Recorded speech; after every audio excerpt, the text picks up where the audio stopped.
Baik, bismillahirrahmanirrahim. Assalamualaikum warahmatullahi wabarakatuh. Waalaikumsalam warahmatullahi wabarakatuh. Alhamdulillahirabbil alamin wassalatu wassalamu ala asrafil anbiya'i wal mursalin sayyidina Muhammadin wa ala alihi wa ashabihi ajmain. Yang terhormat Kepala Yayasan SDIT Insan Kamil Salakan dan yang teristimewa orang tua murid yang sempat hadir atau menyempatkan diri untuk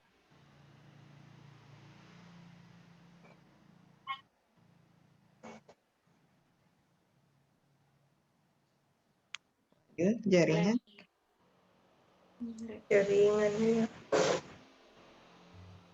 hadir di tengah-tengah kesibukan iman dan Islam, sehingga kita masih dipertemukan melalui aplikasi Zoom ini dalam keadaan sehat walafiat. Salawat serta salam tak lupa kita hanturkan kepada junjungan kita, suri tauladan kita, baginda Rasulullah SAW.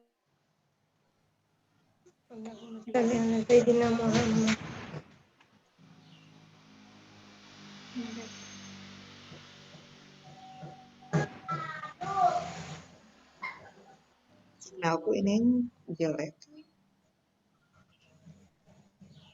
Afwan, jaringan terputus. Sebelum kita memulai rapat pada pagi hari ini, marilah sama-sama kita melafazkan basmalah secara berjamaah. Bismillahirrahmanirrahim. Adapun pertemuan rapat hari ini, kita akan membahas mengenai persiapan pembelajaran dan metode apa yang akan kita gunakan untuk proses belajar dan mengajar ke depannya. Untuk lebih jelasnya, saya persilahkan kepada Ustazah Maya untuk memandu langsung pada pagi hari ini. Kepada Ustazah, saya silahkan. Ya, bismillahirrahmanirrahim. Assalamualaikum warahmatullahi wabarakatuh. Waalaikumsalam warahmatullahi wabarakatuh. Apa kabar ibu-ibu, Umi dan Bunda di rumah? Alhamdulillah. Alhamdulillah. Semoga senantiasa dalam keadaan sehat walafiat. Amin. Pertama-tama kita bersyukur kepada Allah Subhanahu wa taala atas segala nikmatnya, nikmat kesehatan, nikmat kesempatan, sehingga alhamdulillah di tengah-tengah kesibukan ayah bunda, bunda dan umi sekalian, kita masih sempat untuk bertemu meskipun melalui virtual, melalui balik kamera via Zoom ini. Semoga pertemuan ini senantiasa diridhoi Allah Subhanahu wa taala dan bisa mempererat silaturahim kita meskipun melalui virtual, tidak mengurangi esensi kita ketika bertemu langsung. Kemudian kedua kalinya salawat serta salam senantiasa kita kirimkan kepada Rasulullah Muhammad Sallallahu Alaihi Wasallam. Allahumma sholli. Bunda dan Umi yang dirahmati Allah Subhanahu Wa Taala, mengawali dari pertemuan virtual ini, kita sama-sama membacakan surah Al-Fatihah, mengirimkan doa untuk para ulama yang kemarin meninggal dunia, Syekh Ali Jaber, kemudian kondisi Indonesia yang saat ini banyak sekali terjadi gempa yang tadi malam di Sulawesi Barat, kemudian ada banjir juga di Kalimantan Barat, yang subhanallah begitu banyak sekali cobaan Indonesia. Kita sama-sama menundukkan kepala sejenak seraya membacakan surah Al-Fatihah. Al-Fatihah. A'udzubillahi minasyaitonirrajim. Bismillahirrahmanirrahim.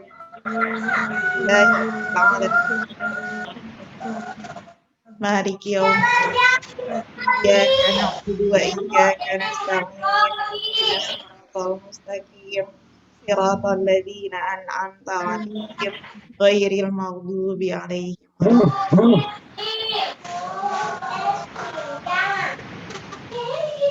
Ya, alhamdulillah ya Bunda dan Umi soleha di rumah. Jadi rapat hari ini itu kita akan membahas tentang persiapan pembelajaran kita di semester 2 nanti sesuai tadi yang disampaikan sama Ustazah Sarda. Jadi mungkin kita sifatnya diskusi di sini biar tidak terlalu kita tegang.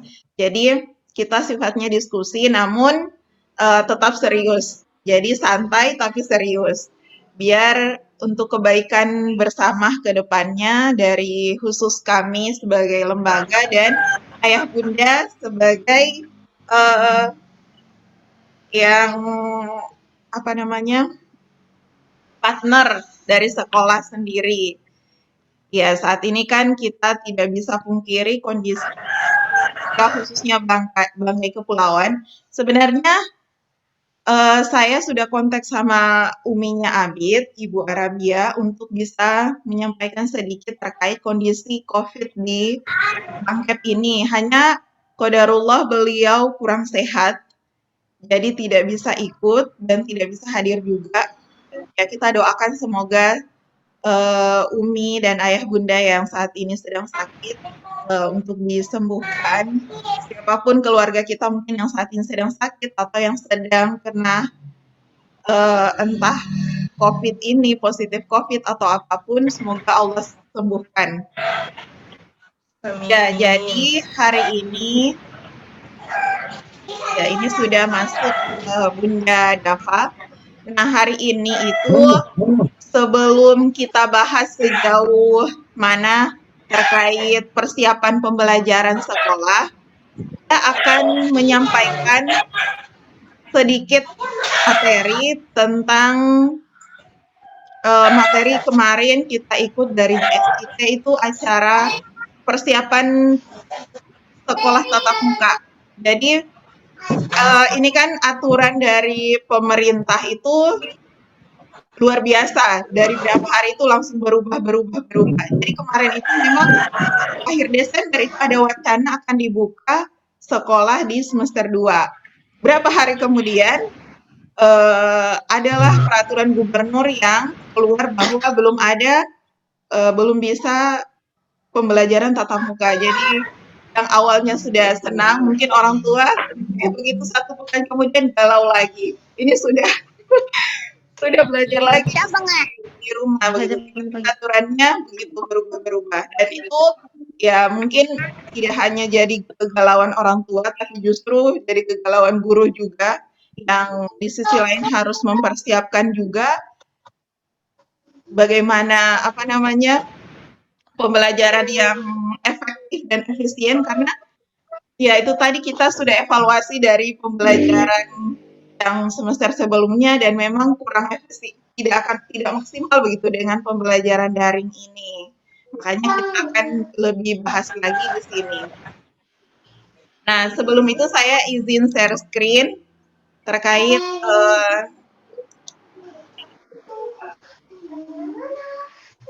nah ini ya bisa kelihatan. Jadi ini pendapat dokter anak Indonesia, Dokter Pim kalau tidak salah ya, yang di Ketua Ikatan Dokter Anak Indonesia di Republik Indonesia mengenai rencana transisi pembelajaran tatap muka.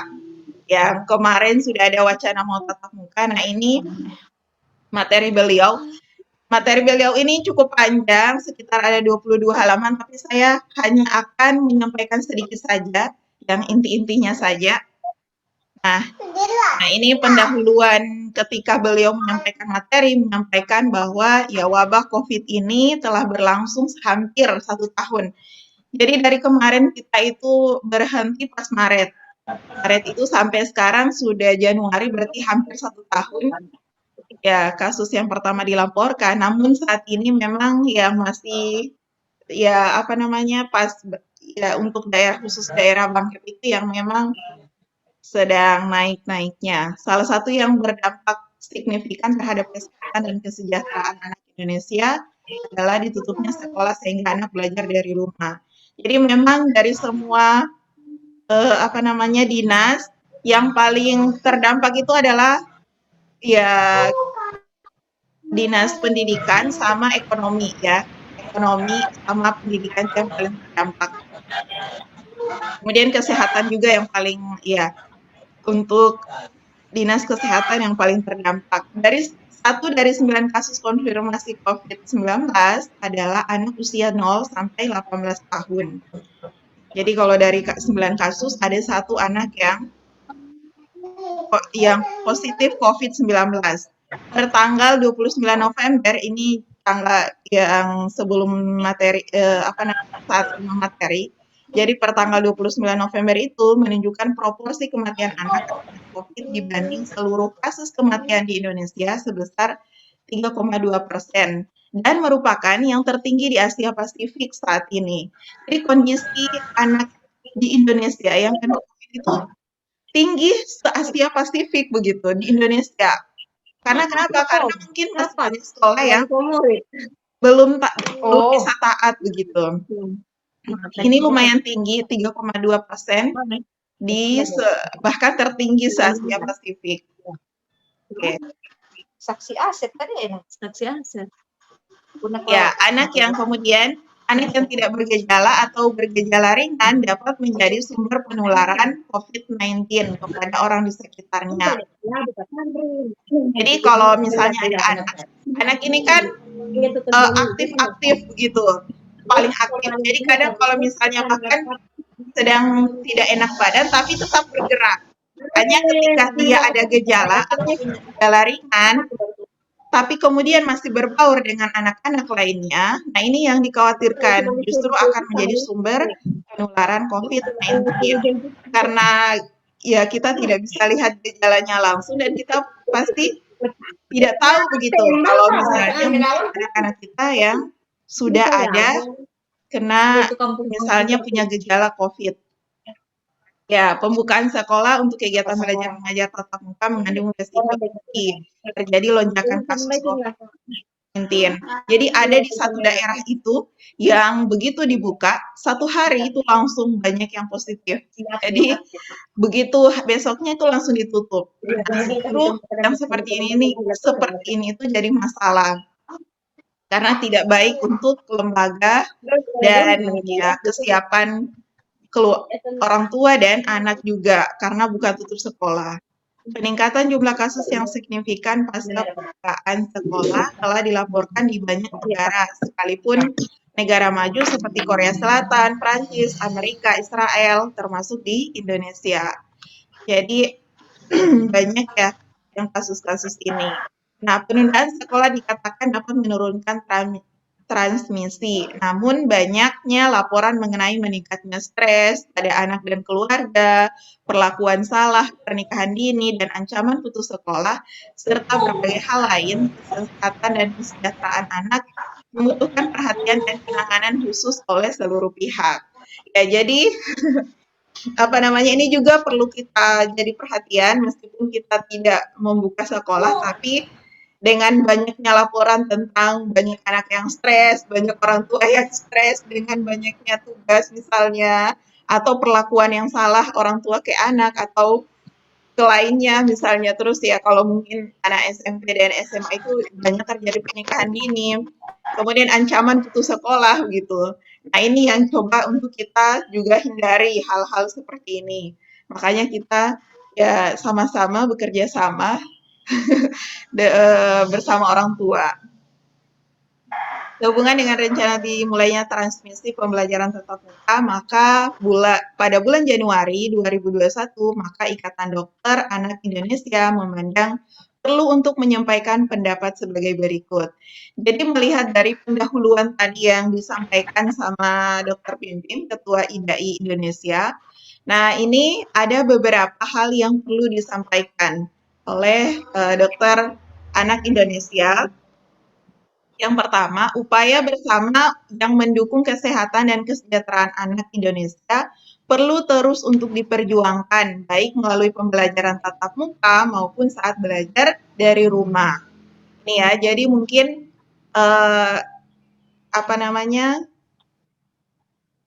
upaya yang mendukung ya baik dari kesehatan maupun kesejahteraan anak, ya baik melalui pembelajaran tatap muka maupun saat belajar dari rumah. Ya kemungkinan ya kita bisa melaksanakan tatap muka, tapi dengan memperhatikan protokol kesehatan yang benar-benar ketat, begitu. Nah, sementara kalau lihat dari dari anak SD yang kemarin itu, justru anak SD itu masih tingkat kepatuhannya itu masih lebih rendah daripada anak TK yang kemarin, yang pengalaman yang semester kemarin. Jadi kalau anak TK itu dikasih tahu pakai masker, jaga jarak, benar-benar dilaksanakan begitu. Nah, kalau anak SD itu masih susah. Mereka masih yang ya karena apalagi tak pernah ketemu, jadi pas datang dididik main, masih ini jadi begitu. Jadi tingkat kepatuhan anak SD kelas 1 yang khususnya SD Insan Kamil masih lebih rendah daripada anak TK. Nah, ini yang perlu dihindari begitu. Ada yang bahkan tidak mau sama sekali pakai masker. Ada yang pakai masker 5 menit dibuka. Pokoknya ya biasa begitu, beraktivitas biasa. Nah, sebenarnya kita mungkin ya kita kan tidak bisa larang sebagai orang dewasa karena itu ya mereka begitu keinginan mereka. Hanya mungkin yang dikhawatirkan ketika ada yang mungkin udah punya gejala, kemudian menular ke yang lain, menular ke yang lain. Nah, ini yang jadi masalah. Gitu. Kemudian yang kedua, seluruh pemangku kepentingan baik orang tua, masyarakat maupun pemerintah berkewajiban memenuhi hak anak sesuai dengan Konvensi Hak Anak tahun 90. Pemenuhan kebutuhan kesehatan dasar anak harus diperhatikan. Orang tua dan keluarga dewasa di rumah diharapkan dapat memeriksa apakah kebutuhan anak telah terpenuhi dan mencapai bantuan untuk memenuhi kebutuhan tersebut ke fasilitas layanan terdekat. Jadi ini terkait gizi anak. Jadi dari keluarga, dari orang tua, masyarakat itu untuk memenuhi hak anak, ya termasuk mendapatkan makanan yang bergizi. Kemudian yang ketiga, pendidikan disiplin hidup bersih, sehat, serta penerapan protokol kesehatan dimulai dari rumah sebagai lingkungan terdekat anak. Terlepas dari apakah anak menghadiri kegiatan belajar tatap muka atau tidak. Jadi, orang tua dan anggota keluarga dewasa diharapkan mulai memperkenalkan 3M. Jadi, dari kita sebagai orang tua sebelum menyuruh ke anak, jadi mungkin kita sebagai teladan dulu bahwa untuk mempraktekkan 3M ini. Tapi kalau ya 3M memakai masker, kemudian mencuci tangan, kemudian apa yang satunya? Ya menjaga jarak. Nah, tapi kalau saat ini kalau di Bangkep itu 4M. Jadi 4M, M yang keempat itu menghindari kerumunan. Jadi ada 4M yang perlu untuk kita terapkan ke diri kita dan kita jadikan teladan dan sampaikan ke anak-anak kita. Kemudian yang berikutnya, pemakaian masker dengan cara yang benar dapat mulai dikenalkan sejak anak usia 2 tahun dengan durasi semampu anak. Kemudian ditingkatkan secara bertahap, ketika anak belum mampu hendaknya tidak dimarahi, melainkan diberi apresiasi ketika ia mampu melakukan dengan benar. Serta terus diberikan contoh, kesempatan, dan bimbingan secara berulang-ulang hingga lancar dan menjadi kebiasaan. Itu ya untuk yang ketiga. Jadi ada ya yang murid kita itu yang anak-anak SDIT itu ya memang sama sekali tidak mau pakai masker. Jadi kita mulai biasakan durasinya bertahap. Mungkin hari ini 1 jam, berikutnya 2 jam, Jadi benar-benar ya dilaksanakan dan kita apresiasi ketika dia bisa untuk melakukannya gitu. Kemudian yang keempat, menimbang dan memperhatikan panduan dari WHO, publikasi ilmiah, publikasi di media massa, dan data COVID di Indonesia. Pada saat ini, IDAI memandang bahwa pembelajaran melalui sistem jarak jauh PJJ lebih aman. Kemudian yang kelima, pada kelompok anak yang tinggal di sekolah berasrama, peran keluarga sebagai komunitas terdekat anak terbagi antara keluarga di rumah dengan lingkungan sekolah dan asrama. Sehingga penting bagi pihak penyelenggara sekolah untuk melaksanakan pemenuhan kebutuhan dasar, bimbingan dan pendidikan perilaku sesuai yang telah diuraikan sebelumnya. Jadi ini terkait yang sekolah asrama misalnya. Ya, yang keenam, keputusan membuka sekolah untuk memulai kegiatan tatap muka dapat berbeda-beda dari satu daerah dengan daerah lainnya di Indonesia karena dipengaruhi berbagai faktor. Namun demikian, sedapatnya keputusan membuka dan menutup kembali sekolah dalam waktu singkat dihindari karena berdampak pada rutinitas keseharian anak dan keluarga. Untuk itu, diperlukan suatu pendekatan yang disesuaikan dengan kondisi tempat, juga melibatkan berbagai pihak yang terkait dalam upaya kesehatan dan kesejahteraan anak. Ya, jadi kita hindari untuk buka tutup sekolah. Olehnya itu, untuk semester 2 ini, sesuai dengan keputusan dari Gubernur Sulawesi Tengah, belum bisa untuk pembukaan sekolah. Namun mungkin pembelajarannya yang lebih diefektifkan lagi. Yang ketujuh, kebijakan pembukaan sekolah di masing-masing daerah harus meminta pertimbangan Dinas Kesehatan dan organisasi profesi kesehatan setempat dengan memperhatikan apakah angka kejadian dan angka kematian COVID-19 di daerah tersebut atau tidak. Yang kedelapan, pihak sekolah hendaknya pertama-tama memenuhi standar protokol kesehatan dengan memastikan dukungan fasilitas yang memadai sesuai anjuran atau petunjuk teknis yang berlaku sebelum merencanakan mulainya pembelajaran tatap muka dan dipastikan dapat terpenuhi selama kegiatan berlangsung. Ya, perlu adanya mekanisme pemantauan pemenuhan standar protokol kesehatan. Pihak sekolah perlu memiliki standar prosedur operasional apabila terdapat murid dan atau staf yang sakit dan konfirmasi COVID-19. Nah, ini mungkin penting. Jadi kalau misalnya kita mungkin tidak pakai tatap muka, tapi mungkin akan pakai kelompok belajar. Jadi sebentar akan saya bahas terkait evaluasi yang Bunda dan Umi kirimkan di Google Form itu. Jadi banyak yang memang memasukkan untuk kelompok belajar. Nah, kelompok belajar juga ini tidak bisa dipungkiri meskipun kita mungkin hanya 5-6 orang. Misalnya kalau misalnya dari murid yang ada kita bagi 2 kelompok, itu tidak bisa dihindar juga kalau misalnya ke depannya ada yang tiba-tiba terkonfirmasi positif COVID. Nah, ini bagaimana solusi dari kita sebagai sekolah, kemudian kesetujuan dari orang tua.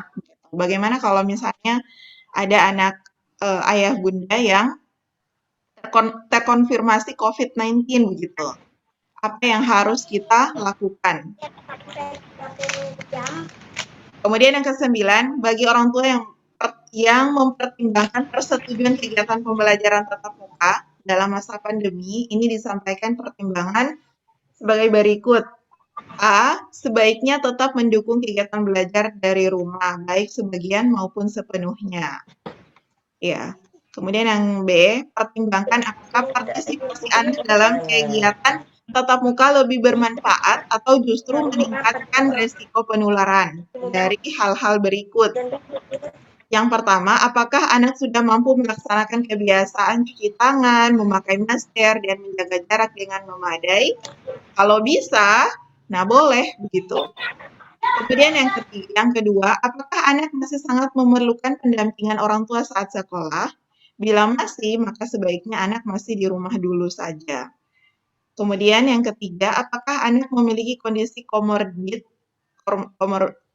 ini seperti penyakit yang dapat meningkatkan risiko sakit parah apabila tertular COVID-19. Bila ada, sebaiknya anak belajar dari rumah. Yang keempat, adakah kelompok lanjut usia dan risiko tinggi di rumah yang mungkin tertular apabila banyak anggota keluarga yang beraktivitas di luar rumah? Nah, kemudian yang poin C, periksa apakah sekolah sudah memenuhi standar protokol kesehatan yang berlaku. Kemudian yang D, apabila akan menyetujui partisipasi anak dalam kegiatan belajar tatap muka, persiapkan pula kebutuhan penunjangnya, seperti rencana transportasi, bekal makan dan air minum, masker, pembersih tangan, serta persiapan tindak lanjut apabila mendapat kabar dari sekolah bahwa anak sakit, diantaranya fasilitas kesehatan yang akan dituju untuk perawatan selanjutnya, asuransi kesehatan, dan lain-lain. Jadi, misalnya kalau kita pakai belajar kegiatan kelompok belajar, atau ya kelompok belajar kan berarti ya tatap muka, tapi ya mungkin dengan jumlah yang sedikit, ya mungkin kita siapkan makan dan air minumnya, kemudian maskernya, pembersih tangan, hand sanitizer sendiri, kemudian ya kita harus siap dengan kondisi misalnya tiba-tiba ada kabar ya anak sakit begitu. Jadi tiba-tiba ayah bunda ditelepon, ya kita harus siap dengan kondisi itu kalau misalnya tiba-tiba kita tidak tahu ke depannya ada yang sakit, tiba-tiba sakit, atau ada yang mengalami gejala yang tidak kita inginkan begitu. Ya, itu jadi tanggung jawab bersama begitu, bukan hanya dari pihak sekolah maupun dari orang tua. Kemudian yang poin E, ajarkan anak untuk mengenali tanda dan gejala awal sakit, serta untuk melapor ke guru apabila diri sendiri atau teman sepertinya ada tanda dan gejala sakit. Jadi mungkin ya kita sampaikan kalau anak soleh lagi sakit, ya baiknya jangan untuk sekolah dulu gitu, jangan mengikuti pembelajaran langsung bersama-sama melalui kelompok belajar. Misalnya kalau nanti yang ini kita akan lakukan, kemudian kita ya melapor ke guru kalau misalnya apa yang dirasakan. Misalnya ya saya tiba-tiba panas dan kita sudah siapkan juga di sekolah terkait apa namanya ya, kayak infrared, termometer, kemudian tempat cuci tangan, hand sanitizer. Nah, namun itu mungkin masih yang ya standar begitu. Kemudian yang F, ajarkan anak untuk berganti baju, mandi, dan membersihkan perlengkapan setiap pulang dari sekolah, sebagaimana orang dewasa yang beraktivitas di luar rumah. Jadi ketika pulang rumah langsung mandi, kemudian ganti baju.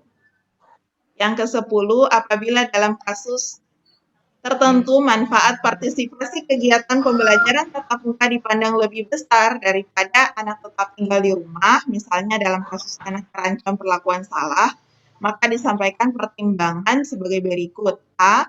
Anak dan keluarga yang bermasalah perlu dibantu lebih dari sekedar mengizinkan anak berpartisipasi dalam kegiatan belajar tatap muka, sehingga sebaiknya masyarakat serta perangkat dan dinas terkait turut melakukan pendekatan tata laksana sesuai panduan yang berlaku. B. Dalam membuat keputusan partisipasi anak untuk ikut pembelajaran tatap muka, sebaiknya mengacu pada pertimbangan dan persiapan yang telah diuraikan sebelumnya. Yang C. Semua pihak hendaknya bahu-membahu dari semua lapisan untuk mewujudkan rumah dan lingkungan ramah anak. Ya. Kemudian yang ke-11, dalam rangka menciptakan lingkungan sekolah yang aman dan sehat, maka diperlukan revitalisasi dan penyesuaian program usaha kesehatan sekolah yang berfokus pada pencegahan infeksi, pengenalan tanda, dan gejala sakit yang memerlukan rujukan, serta penetapan alur rujukan yang memadai. Kemudian yang ke-12, peningkatan kapasitas kontak tracing dan tata laksana kasus COVID-19 perlu terus diupayakan. Nah, Itu ya untuk 12 dari penyampaian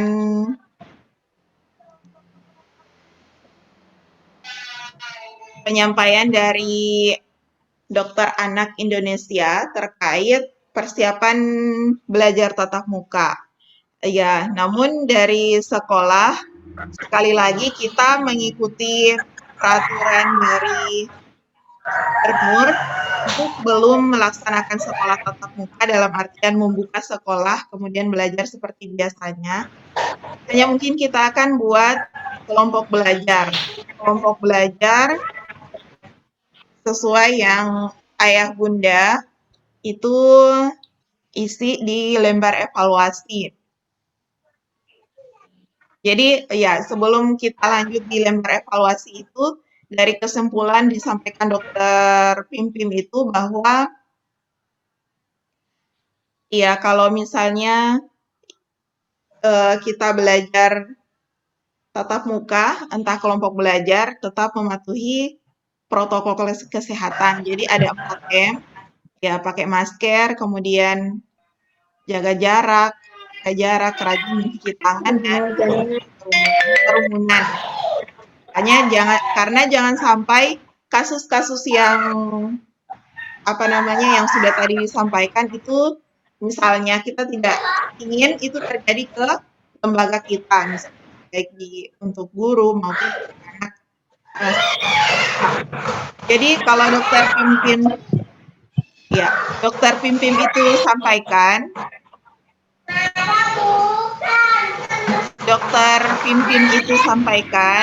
ini siapa ya yang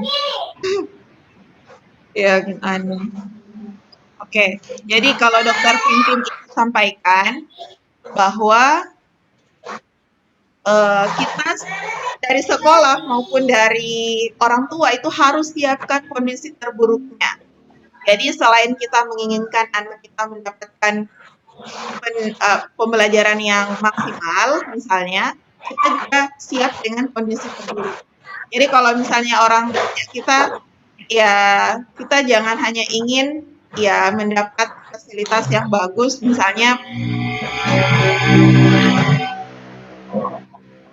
dapat yang bagus begitu, pembelajaran yang maksimal, tapi kita tidak siap dengan kondisi terburuk yang misalnya akan terjadi begitu. Tapi ketika dua-duanya kita siap mendapat pembelajaran yang memadai, misalnya yang maksimal, tapi kita juga akan siap dengan resiko begitu yang terburuknya. Misalnya kalau ya kondisi terburuknya kalau misalnya ada dari anak-anak kita yang terkonfirmasi positif COVID begitu. Nah, apa yang harus kita lakukan ke depannya? Seperti itu yang harus perlu juga kita bahas bersama ayah bunda, agar hal ini tidak hanya menjadi tanggung jawab sekolah sendiri, atau menjadi nanti jadi bumerang untuk sekolah misalnya, atau juga menjadi tanggung jawab dari yang lembaga misalnya, atau yang lainnya seperti itu. Jadi memang ada kesepakatan antara orang tua dan sekolah. Jadi siap dengan kondisi terburuk kalau misalnya ada yang terkonfirmasi positif. Misalnya daya kesehatannya siapa yang tanggung. Kemudian ya lab-nya, biaya swab, kemudian rapid test dan sebagainya itu ditanggung sama siapa. Kemudian ketika ada yang positif, apakah kegiatan belajarnya berarti terhenti ataukah isolasinya di mana? Nah, itu yang perlu untuk kita bahas sama-sama bersama orang tua.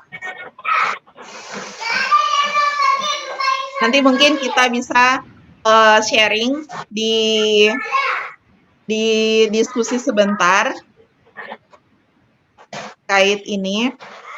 Nah, selanjutnya saya akan share juga terkait ya. Jadi ini terkait evaluasi dari yang ayah bunda kirimkan.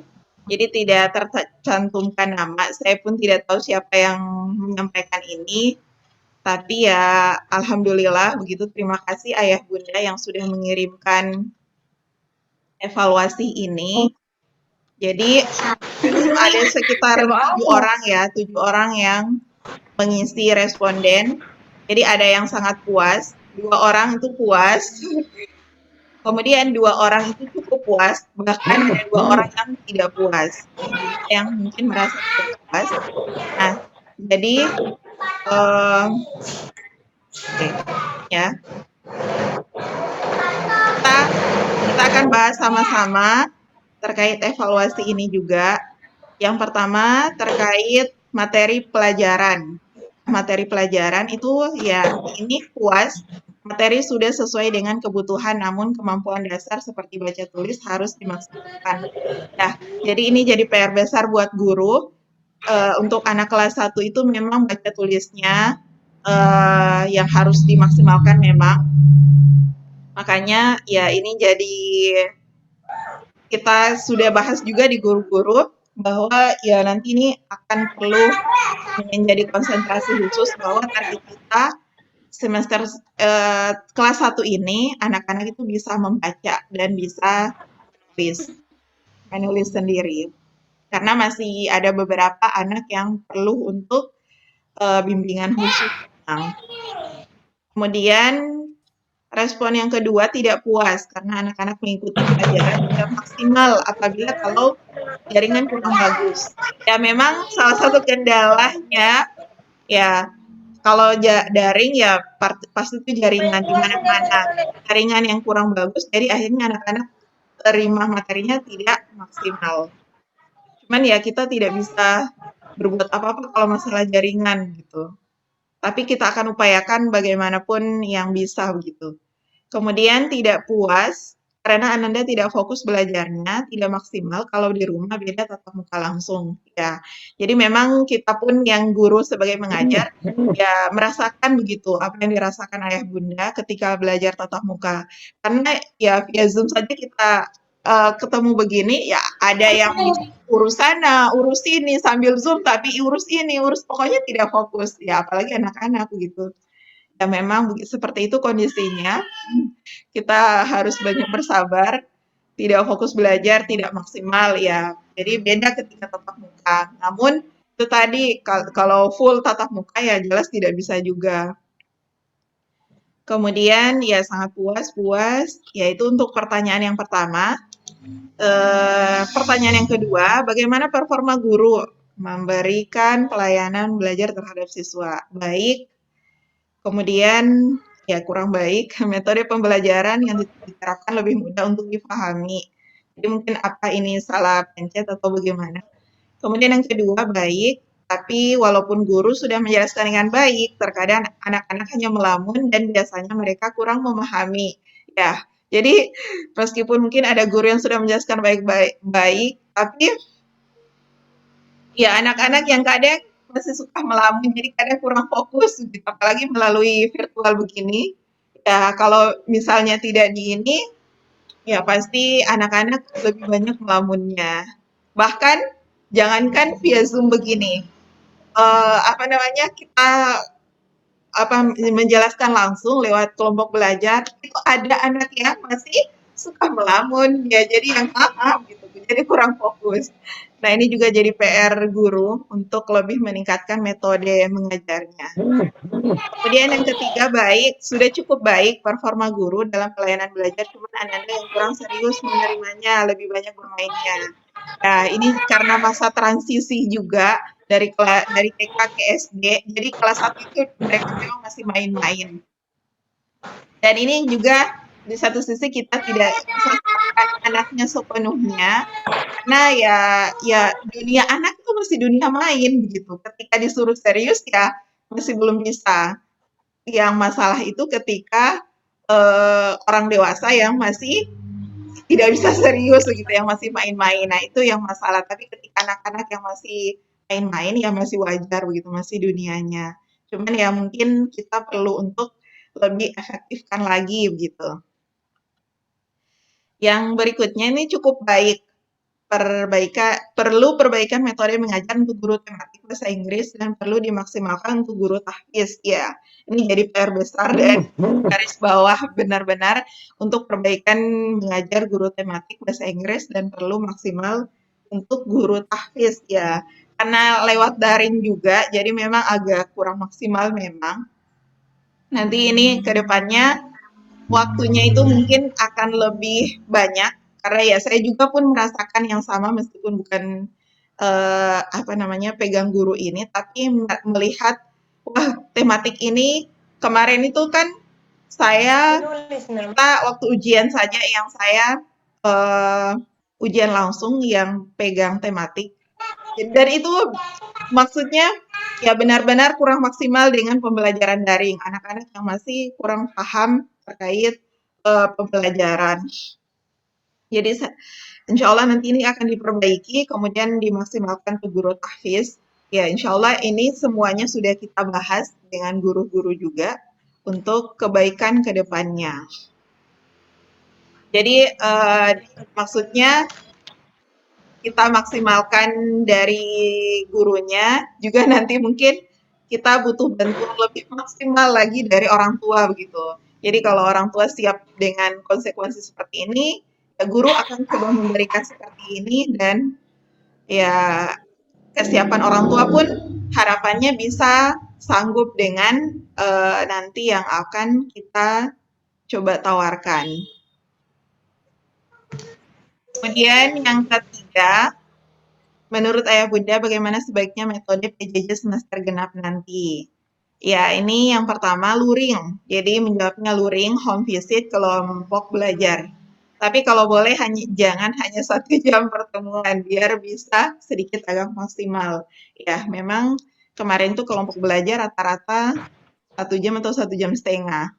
Jadi karena kita ya masih terbatasi dengan waktu, kemudian ini jadi memang belajarnya memang sangat kurang dengan waktu 1 jam. Makanya nanti ini akan mungkin ditingkatkan, tapi ya akan harus dibarengi dengan luring dan daring. Kemudian respon yang kedua, kedua-duanya perlu pengenalan langsung seperti kunjungan ke tempat tertentu, misalnya perpustakaan. Nah, boleh jadi masukan buat guru kedua-duanya. Jadi dua-duanya berarti jalankan luring sama daring, kemudian perlu ada pengenalan langsung. Jadi kunjungan langsung ya mungkin bisa nanti kita agendakan, tapi itu tadi sesuai dengan protokol kesehatan. Jadi kalau beramai-ramai gitu kan nanti bikin gaduh di sana begitu. Kemudian luring, ya kedua-duanya maunya sih untuk semester genap sudah bisa tatap muka. Jadi ini Masya Allah maunya sih. Jadi ada yang ayah bunda yang mengirimkan keinginannya semester 2 ini sudah bisa tatap muka. Kita pun sebenarnya inginkan begitu. Ya di sisi lain lebih memudahkan kinerja guru karena menjelaskan bagus, tidak perlu melalui virtual begitu. Tapi ya kondisi kita yang belum bisa memungkinkan.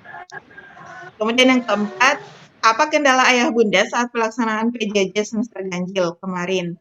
Yang pertama, biasanya jaringan kurang bagus, waktu Zoom-nya biasanya bertepatan dengan lagi sibuk-sibuknya kerja, jadi tidak bisa mendampingi anak. Sementara anak-anak harus didampingi kalau Zoom. Ya, jadi memang kalau aktivitas daring, Zoom orang bertepatan dengan aktivitas orang tua yang lagi padat-padatnya, berarti tidak bisa mendampingi. Sementara mungkin ada anak yang perlu didampingi. Nah, jadi kadang juga jaringannya tidak bagus ya, berarti waktu yang tidak tepat antara orang tua dan anak, antara orang tua yang kerja sama kegiatan belajar anak, kemudian jaringan juga. Kemudian yang kedua, tidak bisa mendampingi Ananda karena ayah ibu kerja. Kadang Anandanya masih tidur, ayah bundanya sudah ke kantor, jadi belajarnya tidak maksimal. Ya, jadi mungkin untuk semester 2 ini juga biar jadi perhatian khusus. Jadi anak-anak itu nanti kita sama-sama biasakan untuk bangun pagi. Jadi harapannya ketika ayah bundanya bangun, ya anaknya juga sudah ikut bangun. Karena memang saat ini yang termangset di anak-anak itu tidak sekolah. Padahal sebenarnya mereka itu sekolah dari rumah. Misalnya begitu konsepnya. Jadi anak soleh itu harus bangun pagi, mandi, biar segar, meskipun pakai baju biasa, belajar via daring. Nah, itu sekolah. Jadi tagline-nya itu sekolah dari rumah. Jadi bukan tidak sekolah gitu. Jadi masih ada anak-anak yang merasa bahwa saat ini kondisi pandemi, jadi anak-anak itu libur. Padahal mereka sebenarnya sedang sekolah dari rumah. Nah, ini mungkin pola pikir yang harus kita sama-sama ubah ke anak-anak, bahwa mereka itu sekolah begitu, dari Senin sampai Jumat.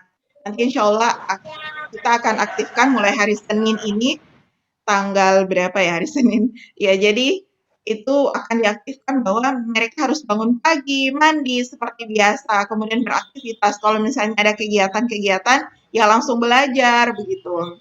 Kalau misalnya ya ada orang tua yang memang belum bisa dampingi, ya mungkin nanti akan dikirimkan jadwalnya gitu.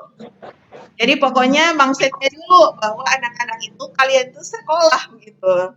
Jadi bukan libur gitu karena pandemi. Tapi karena pandemi, sekolahnya dari rumah. Kemudian berikutnya,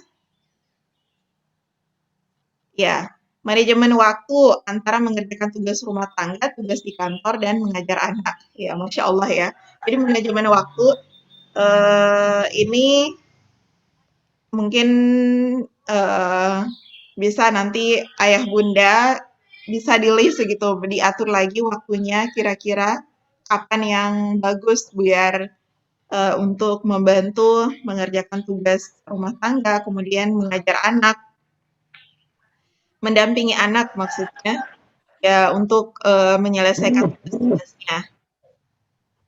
Kemudian kendalanya orang tua terlalu sibuk mendampingi anak-anak dalam mengerjakan tugas. Ya, mungkin ini efek kalau misalnya beban tugasnya anak banyak ya. Jadi kendalanya orang tua terlalu sibuk mendampingi anak-anak dalam mengerjakan tugas. Masya Allah. Jadi banyak yang sudah sibuk orang tua yang mendampingi dalam mengerjakan tugasnya. Jadi mungkin kita akan kurangi beban ini orang tua. Jadi biar mengerjakan tugasnya langsung dari gurunya, ustazahnya. Karena meskipun itu mungkin masih daring atau dari lewat kelompok belajar nanti. Kemudian berikutnya kesibukan orang tua, soalnya menghafal pelajaran butuh pendampingan khusus orang tua. Soalnya menghafal pelajaran butuh pendampingan orang tua. Ya, jadi kesibukan orang tua yang cukup padat mungkin, jadi mendampingi anak menghafal pelajaran itu butuh waktu gitu. Ya, silahkan orang tua kalau misalnya ada pelajaran yang butuh waktu pendampingan, ya silahkan sebelum tidur misalnya atau pas malam misalnya ya, atau sore atau kapanpun terserah orang tua yang ada waktu, silahkan disesuaikan begitu. Ya, kita fleksibel saja, maksudnya silahkan kembalikan ke orang tua kalau misalnya yang terkait mendampingi anak menghafal. Kemudian kendala jaringan dan perlunya pendampingan orang tua, ya. Jadi kendala jaringan. Kemudian ini terakhir pengaturan waktu. Kemudian yang terakhir, mohon saran dan masukan ayah bunda untuk kebaikan proses PJJ semester genap nanti.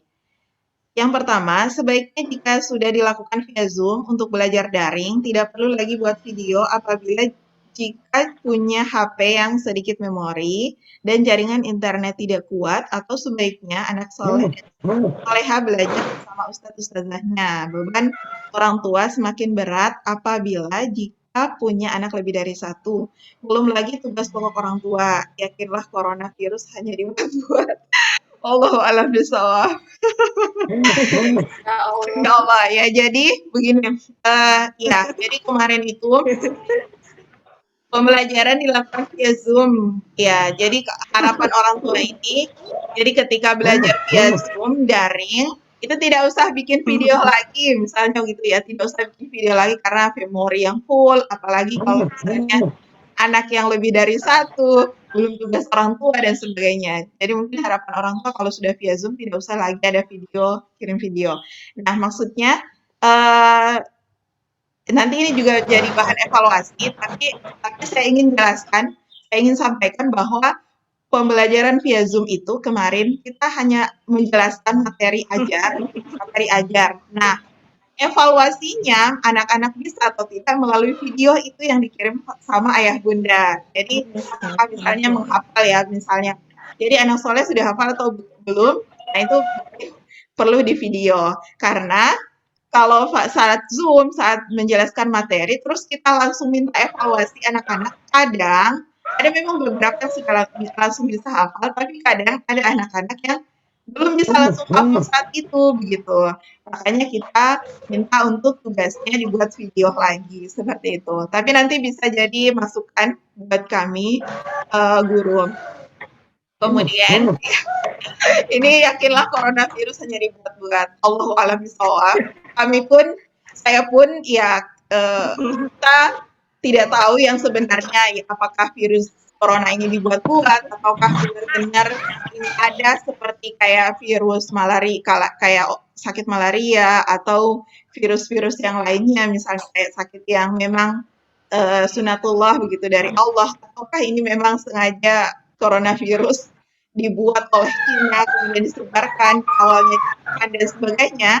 Saya sampaikan di sini sebagai mewakili lembaga, kita tidak akan membahas itu.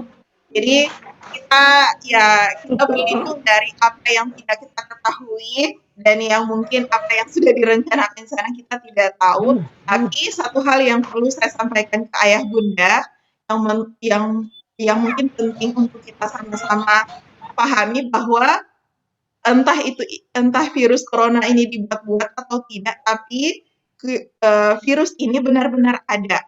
Maksudnya benar-benar sudah ada yang membuat meninggal, sudah ada yang benar-benar membuat sakit begitu. Jadi kalau toh kita masih sehat saat ini, atau toh kita mungkin pernah kena merasa penciuman kita hilang, kemudian sekarang alhamdulillah sehat, ya mungkin tubuh kita atau imun kita yang menyembuhkan begitu. Tapi yang pasti bahwa coronavirus ini ada, entah itu dibuat-buat atau buatan orang Cina atau sebagainya, itu kita terlepas dari itu. Ya kita berlindung saja, kita ya tidak akan terlalu mencari sampai ke sana. Yang penting kita mempersiapkan diri, jangan sampai kita kena virus ini, gitu. Karena ini benar-benar ada gitu. Bahwa benar-benar virus ini ada seperti kayak penyakit malaria, penyakit flu yang lain, atau apapun begitu. Namun ini kalau kena sama orang yang punya penyakit bawaan, nah ini bisa bahaya. Dan itu kita tidak inginkan begitu. Kemudian yang berikutnya, dikurangi materinya sedikit-sedikit, yang penting ada pembelajaran dalam seminggu. Jangan terlalu mengejar kurikulum, sesuaikan dengan masa pandemi. Soalnya orang tua juga punya kesibukan dan orang tua berbeda dengan guru. Ya, Masya Allah ya. Jadi memang benar, kemarin itu materinya itu cukup ya, kita sebenarnya ya kalau mengejar kurikulum untuk selesai, kemarin itu jujur tidak selesai. Jadi materinya itu tidak selesai. Ada beberapa materi yang memang tidak selesai, seperti ya BPI, kemudian tematik juga. Namun memang dari menurut orang tua ada yang merasa ini banyak sekali. Dan seperti itulah kondisi pelajaran di SDIT. Ya, kita pun masih baru, jadi ya masih perlu untuk belajar lagi. Dan nanti ini juga jadi evaluasi. Saya pun nanti juga akan mereview kembali materi-materi tematik mana yang perlu untuk masa pandemi ini. Tidak terlalu padat. Jadi untuk diajarkan yang penting anak-anak paham. Seperti itu. Ini kemudian berikutnya mengingat kemampuan anak yang berbeda. dan waktu yang terbatas, maka untuk anak yang memerlukan pendampingan khusus, perlu ada kunjungan atau home visit secara berkala. Ya, jadi insya Allah ini kemarin juga sudah kita lakukan, jadi ada home visit juga meskipun mungkin terbatas. Kemudian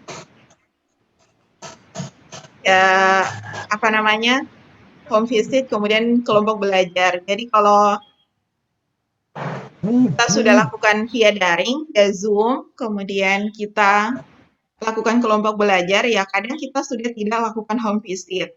Seperti itu ya, kecuali memang ada anak-anak yang jarang aktif di Zoom atau jarang hadir di kelompok belajar, nah pasti kita akan lakukan home visit.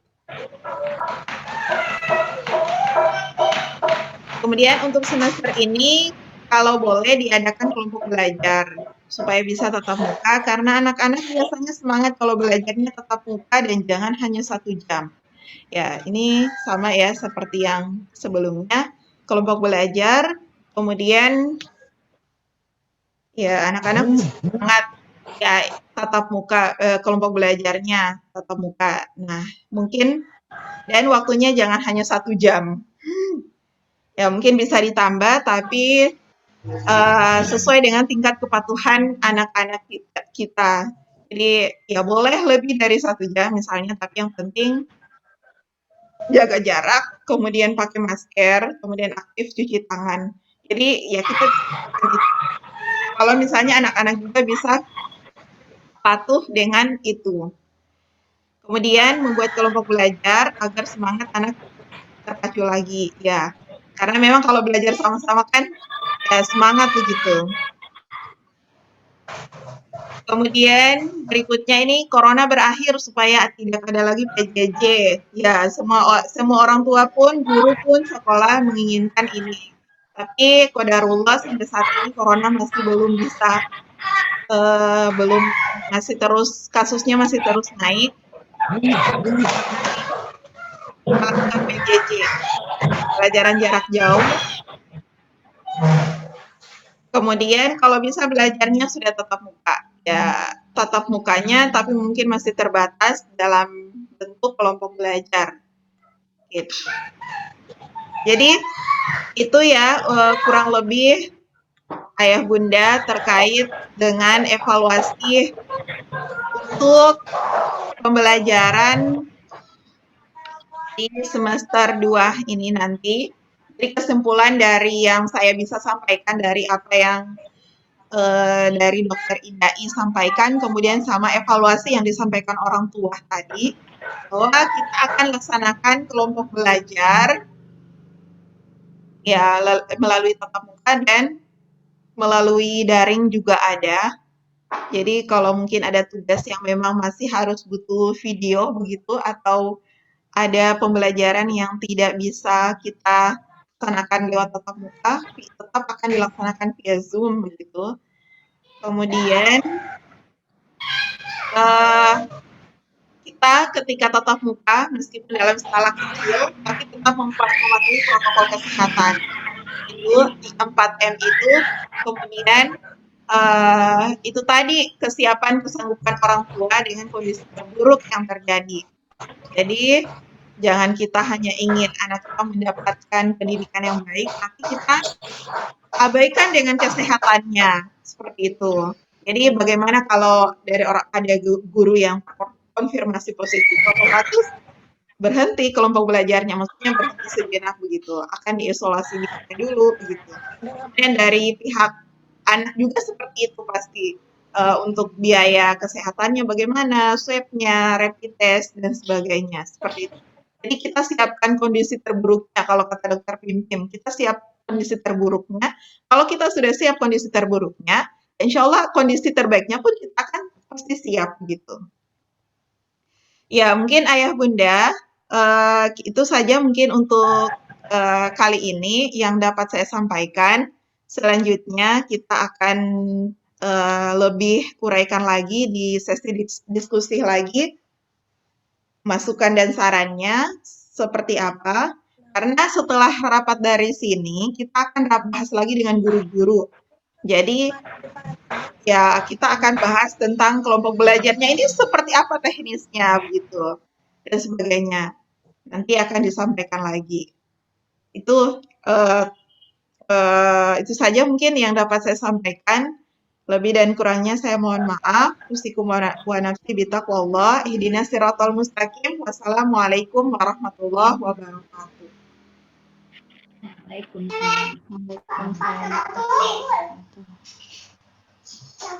Saya Sarda di unmute. Syukran Ustazah untuk penjelasan dari materi tadi, hasil evaluasi dari orang tua murid. Kemudian saya kembalikan kepada orang tua murid jika ada yang ingin ditanggapi atau semua saran masukan yang ingin disampaikan. Saya persilahkan.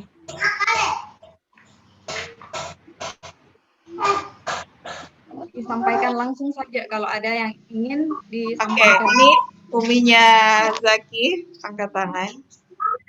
Ya, silahkan. Maaf, jaringan di sini kurang bagus. Waalaikumsalam warahmatullahi wabarakatuh. Saya salah satu orang tua yang setuju dengan kelompok belajar, dan Ustazah tadi sudah paparkan kita harus siap dengan kemungkinan terburuk.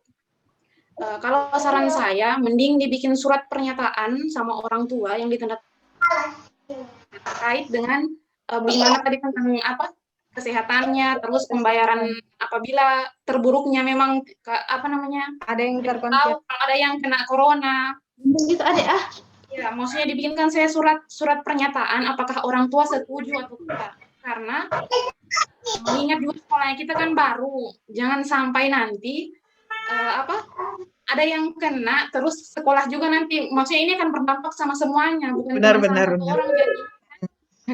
Jadi kalau saya ya itu udah dibikinkan surat pernyataan sama untuk orang tua yang ditandatangani langsung, supaya untuk menjaga semuanya, apakah dia setuju untuk kelompok belajar atau tidak, karena jangan sampai ada juga orang tua yang tidak setuju sama kelompok belajar. Iya. Kalau saya pribadi saya setuju dengan kelompok belajar. Kalau memang kemungkinan terburuk akan terjadi sesuatu, saya sebagai orang tua, insya Allah saya bertanggung jawab dengan apa yang akan menimpa ke depannya begitu. Dan kalau untuk biaya apa semua itu bisa dicantumkan di surat pernyataan nanti, supaya kita sudah worry begitu. Kalau saya sih seperti itu, kalau saran saya untuk sekolah. Oke. Terima kasih. Insyaallah. Ya.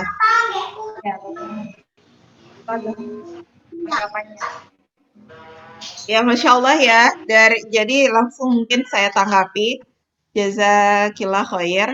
Syukron sama Umu Zaki. Jadi itu tadi Umu Zaki sepakat kalau misalnya buat kelompok belajar, karena memang ya lihat kondisi anak yang susah kalau belajar sendiri atau sebagainya gitu. Tapi ya sudah, insya Allah sudah siap dengan kondisi terburuknya. Nanti mungkin ini juga masukan, kita akan buat surat keputusan yang ditandatangani kesiapan orang tua terkait kondisi misalnya yang terburuk terjadi, kesiapan untuk kelompok belajar berarti dengan kondisinya gitu. Karena memang ada orang tua yang tadi memang tidak mau untuk melaksanakan kelompok belajar. Pokoknya dalam pertemuan tatap muka itu masih belum ada gitu. Ya, terima kasih dari Umu Zaki. Selanjutnya mungkin lanjut. Saya. Oke, silahkan Uminya Nahda. Ya, maaf jaringan di sini tidak bagus. Terima kasih. Assalamualaikum warahmatullahi wabarakatuh. Waalaikumsalam warahmatullahi wabarakatuh. Kalau saya yang saya tanggapi tentang teknis dari pembelajaran itu tadi, sebenarnya saya tidak masalah kalau tentang itu kelompok belajar, tidak masalah, maksudnya saya setuju saja. Cuma maksudnya saya tentang pengaturannya, kalau misalnya dalam sehari itu sudah ada kelompok belajar, maka maksudnya dibuat jadwal begitu, dibuat jadwal misalnya hari Senin itu pelajaran apa BPI dengan tematik seperti itu. Kemudian hari berikutnya maksudnya dua pelajaran seperti itu. Jadinya kayak yang saya tangkap itu tadi dari yang komentar itu yang apa namanya sudah pertemuan Zoom, buat video lagi, buat maksudnya harus menghafal lagi, harus itu kan kayak macam kita sebagai orang tua sedikit sibuk begitu. Kemudian ada juga tadi tanggapan orang tua yang mengatakan bahwa memang kita walaupun kita seorang ibu itu dituntut juga untuk bisa mendampingi mengajar anak-anaknya, tapi kan tetap itu tadi bahwa berbeda orang tua dengan guru itu tetap berbeda. Jadinya karena orang tua punya kesibukan yang lain-lain begitu, bukan guru juga beda. Jadinya itu tadi maunya saya teknisnya itu supaya tidak terlalu padat. Itu dikurangi begitu, macam dibuat jadwal macam sehari itu tematik dengan apa BPI, maka anak-anak fokus dengan itu begitu. Kemudian misalnya hari Senin itu agama apakah PAI dengan bahasa Arab misalnya, maka anak-anak hari itu saja dua itu dia fokus. Jadi untuk jadwal tematik kalau boleh maksudnya jangan setiap hari ada tematik kemudian kita harus kerja lagi bahasa Arab, harus menghafal lagi, harus begitu-gitu kayak macam saya sedikit sibuk, apalagi macam saya sekarang sementara mengidam jadi saya kayaknya saya berpikir kalau macam kemarin ini rasanya saya tidak sanggup untuk mendampingi anak, dan ditambah lagi kalau saya ada 3 sampai anak, 1 TK, 1 SD, 2 SD Nahda dengan ada kakaknya, jadi saya sedikit sibuk, dan saya juga cuma saya bah honor juga, jadi maksudnya saya sedikit sibuk begitu, jadi saran saya seperti itu memang pasti seperti yang Ustazah bilang tadi, pasti tidak akan terkejar kurikulum, tapi menurut saya yang penting pembelajaran itu setiap hari supaya anak-anak juga tetap sadari dirinya sebagai siswa, dia tetap merasa bahwa setiap hari dia harus belajar karena saya siswa. Tapi untuk pengejaran kurikulum itu tidak apa-apa lah, maksudnya tidak apa-apa untuk kurikulum tidak terkejar, dipilih-pilih saja mana yang penting seperti itu. Itu dari saya. Terima kasih. Masya Allah, jazakillah khair. Ya. Jadi mungkin terima kasih Uminya Nahda. Jadi masukan yang bagus juga. Lihat langsung saja ya ditangkapi. Lihat dari kondisi kondisi orang tua kan memang aktivitasnya beda-beda ya. Ada mungkin yang bisa standby 24 jam mendampingi, ada mungkin yang kesibukannya masing-masing. Ya kita paham, insya Allah nanti kita juga akan buat jadwal kelompok belajar lebih padat lagi, tapi mungkin tidak bisa, ya akan dibagi 2 begitu. Nanti kita akan atur lagi, kemudian kita akan minimalisir tugas yang memang dari orang tua, untuk orang tua dampingi. Terus ya, kalau misalnya kurikulum juga bisa insya Allah kita kurangi. Kemudian, tapi kalau pelajarannya, ya karena itu sudah pelajaran standar yang memang ada di SD IT, jadi memang saya juga bisa rasakan ya, anak-anak itu harus kerjakan tugas tematik setiap hari, kemudian tugas bahasa Arab, tugas bahasa Inggris, tugas tahsin, tahfiznya, apalagi harus tahfiznya, ya Allah. Jadi saya bayangkan memang luar biasa. Nah, beban yang dirasakan orang tua begitu. Kemudian di sisi lain juga kalau tidak tercapai atau tidak dikerjakan, orang tua juga kan akan merasa ini begitu ketika tugasnya tidak diselesaikan, pasti begitu juga sih. Nah, dan saya pun paham gitu, cuman ya itu tadi kita juga sama-sama, makanya sama-sama saling ini, biar bisa sama-sama terpenuhi, dari sekolah juga bisa, dari orang tua juga bisa sanggup begitu. Cuman untuk mengurangi pelajarannya itu kayaknya belum bisa, hanya mungkin kalau materinya, pelajarannya, itu mungkin bisa insya Allah kita akan kurangi, Tapi ya tetap setiap hari itu akan ada yang bersamaan karena tidak bisa setiap hari hanya satu begitu atau hanya dua, mungkin akan tiga begitu setiap hari. Ya minimal tuh tiga, setiap hari itu pasti akan minimal tiga, belajar tiga pelajaran. Kemudian besoknya lagi juga tiga dengan pelajaran yang mungkin beda. Terus yang hari ketiganya diulang lagi begitu. Pokoknya begitu, setiap hari ya paling minimal tuh tiga pelajaran akan kita ajarkan karena ya tahfiz itu otomatis harus setiap hari. Dan tematik itu juga kayaknya mungkin setiap hari begitu, kecuali mungkin PAI, bahasa Arab, bahasa Inggris itu yang tidak setiap hari. Nah, cuman itu materi ajarnya mungkin akan kita kurangi, kemudian tugas-tugas juga ya mungkin untuk orang tua kerjakan juga itu akan dikurangi. Hanya mungkin tetap pendampingan dari orang tua itu perlu ya. Jadi kita perlu untuk perhatian pendampingan dari orang tua khususnya tetap perlu. Jadi mendampingi bahwa anak-anak ini mengerjakan tugas apa hari ini. Jadi materi ajar apa yang dilaksanakan anak-anak hari ini. Jadi biar bisa diulang-ulang, bisa dilihat lagi atau dievaluasi singkat di rumah gitu. Ya, itu saja mungkin masukan tanggapan dari untuk Uminya Nahda dan untuk semuanya, Ayah Bunda. Silahkan mungkin lanjut berikutnya ada yang ya Bunda Aska.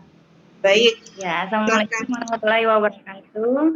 Waalaikumsalam warahmatullahi wabarakatuh. Ya, begini Ustazah, kalau saya di sini saya cuma lebih tekankan pada belajar membacanya. Karena jujur ya, Aska itu kan belum tahu membaca, huruf-huruf saja itu dia masih suka lupa-lupa. Nah, apalagi biasa kalau orang tuanya kasih belajar di rumah, nah biasa tidak terlalu fokus, belum lagi adiknya yang mengganggu. Apalagi biasa kalau dia lupa-lupa, so naik lagi emosi. Iya, tapi kalau masalah tugas-tugasnya banyak, saya tidak terlalu permasalahkan masalah itu karena biasanya juga kan kalau dikasih tugas deadline-nya tidak harus hari itu kan. Terus kalau Aska juga dia itu kalau masalah tugas-tugas malahan dia yang kasih ingat saya. Kalau saya lagi pulang kerja istirahat, kalau saya lagi istirahat pulang kerja malahan dia yang kasih ingat, Bunda, ada tugasnya Aska. Iya tunggu dulu, Bunda istirahat dulu sedikit karena itu kendalanya karena dia belum bisa baca sendiri kan.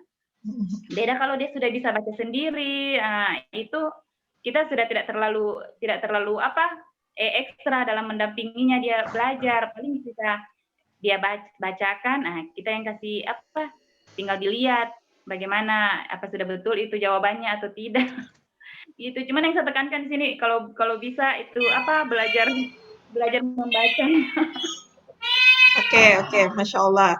Ya, terima kasih. Itu ada lagi Bunda Aska? Tidak, cuma itu saja. Oke. Ya, terima kasih Bunda Aska. Jadi ya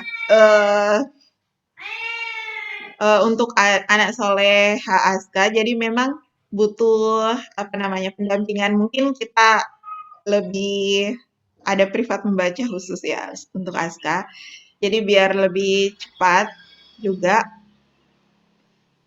Tapi untuk yang di belajar tematik juga nanti juga akan ada agenda membaca. Hanya memang ada anak-anak yang sudah bisa membaca, ada yang masih belum. Nah, nanti yang sudah bisa, yang jadi tekankan penting juga untuk anak-anak yang masih belum bisa membaca. Memang target kita semester 2 ini semuanya sudah bisa membaca, sudah selesai membacanya. Insya Allah seperti Aska, Abid, siapa lagi ya yang masih ini itu masih perlu untuk bimbingan biar nanti kelas 2 atau kelas 3 itu sudah selesai membacanya. Siap. Ya, nanti bentar ini mau lobet laptopnya.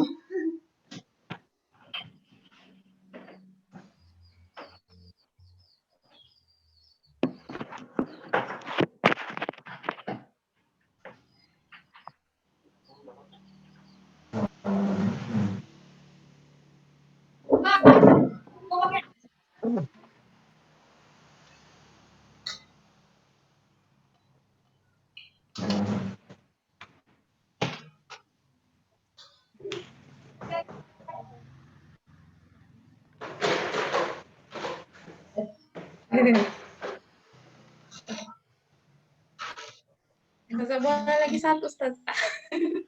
Ya, silahkan. Ya, Silahkan Ummu Zaki. Terkait tahfiz. Tahfiz. Ya, apa namanya?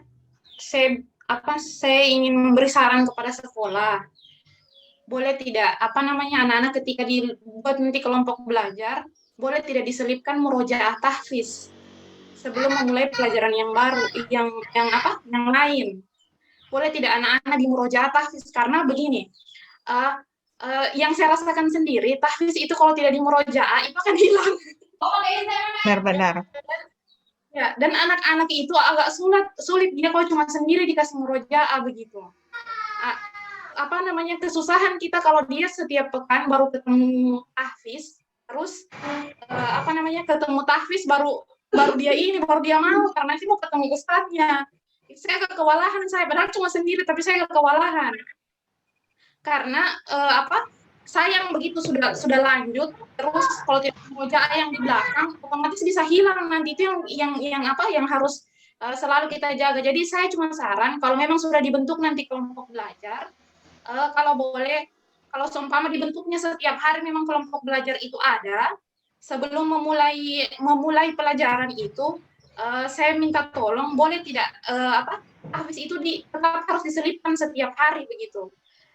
Entah itu murojaahnya barangkali mereka cuma 10 ayat atau bagaimana, supaya tetap ada mengulang, atau tidak satu surah kan sudah saya lihat kemarin di rapornya itu kan sudah sampai di Al-Insyikho kan, saya lihat dorong punya dorong punya tahfiznya. Maksudnya itu bisa yang belum hafal itu bisa nanti kita kalau orang tua kan kita bisa tambah di rumah. Cuma untuk yang sudah dihafalnya ini kadang kita agak keteteran. Kalau boleh tiap hari begitu. Ya. Oke. Terima kasih Umnya Zaki. Nanti ya bisa nanti ini sebelum belajar pelajaran apapun kita selingi dengan murojaah tahfiz dulu. Jadi biar anak-anak bisa murojaah sebelum di pelajaran apapun begitu. Jadi ya ini saran yang bagus untuk depannya, nanti juga akan kita bahas dengan guru-guru sehingga mungkin fokus, karena ya pandemi juga jadi memang waktunya terbatas juga, jadi memang harus selang-seling begitu, dikasih waktu masuk antara yang bisa digabung, kayak misalnya bisa kan sebelum belajar tematik murojaah dulu, murojaah hadis. Itu sebenarnya kan ada hadisnya juga, hadis termasuk doa-doa juga yang di tematik itu sebenarnya ada, cuman kayaknya masih belum dijelaskan gitu, belum diajarkan. Makanya nanti mungkin akan saya sortir lagi juga yang mana yang perlu dan mana yang ini. Nah, nanti sebelum belajar pelajaran apapun kita murojaah di situ. Murojaah surah, murojaah hadis dan doa. Karena ya itu nanti yang akan jadi pembiasaan anak soleh dan soleha di rumah. Seperti itu. Itu ya untuk Umi Zaki. Dan tadi mungkin ya untuk tambahan Umi Aska, ya, jadi insya Allah kita akan maksimalkan untuk baca tulis sesuai yang dievaluasi dari ayah bunda di Google Form itu, apalagi khusus anak-anak yang masih memang betul-betul pendampingan atau yang belum bisa baca sendiri. Kalau ini kita jadi perhatian buat kita juga, kemudian juga ya akan coba maksimalkan. Ya, ini sudah 10:30. Ya, mungkin kita tidak bisa lama lagi. Ada lagi mungkin ya? Lanjut Ustazah Sarda. Ya, Masya Allah. Syukron atas saran dan masukannya. Masih ada yang mau ditanyakan lagi atau ditanggapi lagi? Jaringan. Baik, saya bacakan kembali saran dan masukan dari orang tua tadi yang telah disampaikan. Yang pertama dari Ummu Zaki, yaitu Kalau bisa dibuatkan surat pernyataan dari orang tua murid jika setuju dilakukannya proses belajar tatap muka. Kemudian untuk pelajaran tahfiz kalau bisa diselipkan setiap hari untuk murojaah kembali sebelum memulai pelajaran. Kemudian dari Ummu Nahda dibuatkan jajar dan materinya dikurangi, tidak harus mengajar kurikulum. Kemudian untuk anak-anak yang belum bisa membaca, kami upayakan di semester ini sudah bisa untuk membaca dan menulis sendiri. Syukron. Ada lagi? Itu saja yang bisa saya sampaikan. Mungkin nanti kita akan kirimkan surat kesiapan orang tua. Nanti akan dikirim di grup melalui file Word. Jadi nanti mungkin bisa di print, kemudian ditandatangani dan bisa dikirim ke sekolah, dibawakan ke sekolah kesiapannya. Dan kalau memang ada yang tidak sanggup, ya kita akan coba cari solusi yang lain seperti apa lagi. Ya, nanti hasil dari rapat ini tadi akan kita bahas dengan guru-guru lagi, kemudian ya kita akan sampaikan kelompok belajarnya itu seperti apa, bentuknya gitu, seperti apa yang sesuai dengan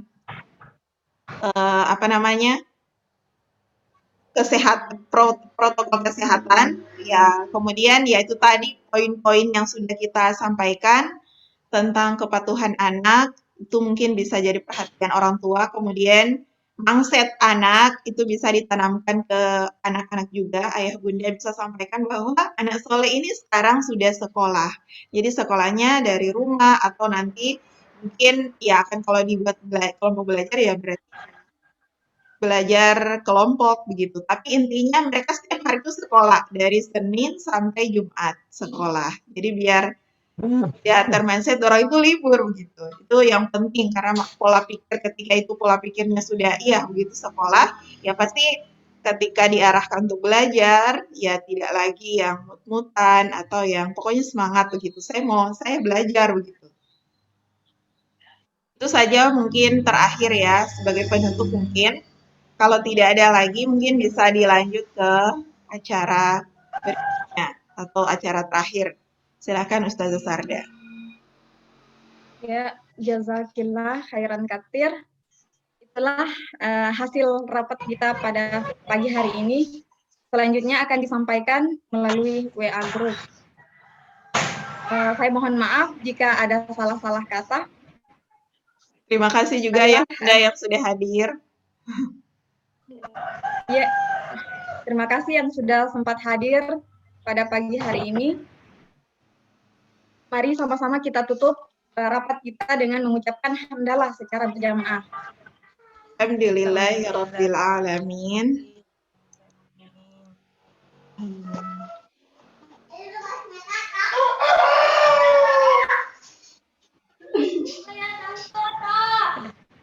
Wassalam. Alhamdulillahirabbil alamin wa barakatuh. Terputus ya? Ya, Terputus. Diulangi Ustazah Sarda. Diulangi Kak. Astagfirullah, jaringan. Maaf. Tes. Kedengaran? Ya. Sudah? Ya, demikian hasil rapat kita pada pagi hari ini. Kita tutup dengan mengucapkan basmalah alhamdulillah secara berjamaah. Alhamdulillahirabbil alamin. Syukron. Sekian dan terima kasih. Assalamualaikum warahmatullahi wabarakatuh. Waalaikumsalam warahmatullahi wabarakatuh. Warahmatullahi wabarakatuh.